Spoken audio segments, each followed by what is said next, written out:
Well, apparently the board, like myself, don't think a 3-3 draw at home to the worst team in the Championship is a good result. And so they shouldn't. And Grayson, probably, it wasn't good enough to save Grayson, was it? Because he's gone.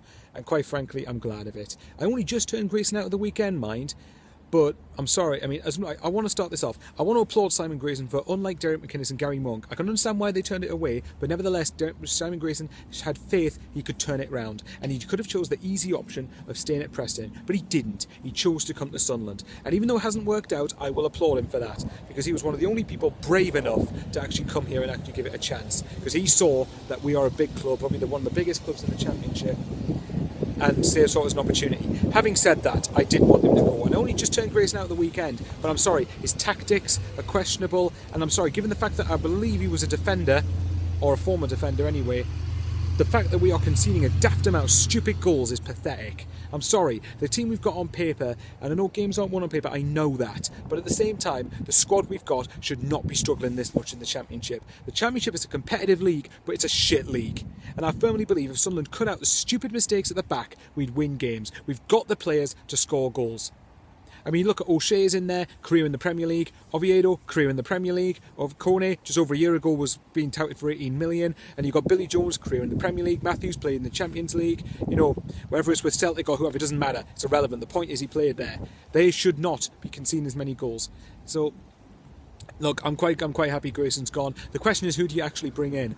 Look, Allardyce is the only person I want. Out of all the contenders, Allardyce is the only person. And I understand we probably wouldn't go for him. He would want money to spend, he'd want a budget, and I understand that to a point. But at the same time, if the Sunderland board was smart enough, they'd be going all out to get Allardyce, because he would be the person I think to actually stabilise with. People say Kevin Ball. I'm not against Kevin Ball and Kevin Phillips' mind for the rest of this season to see how it goes. Roy Keane, not so sure. I know obviously he brought a lot of passion. I wasn't into football when he was here, but I don't know whether he would just be like a dinosaur these days. I'm not sure whether he would last very long. I could be wrong, mind. Tell me if I'm wrong.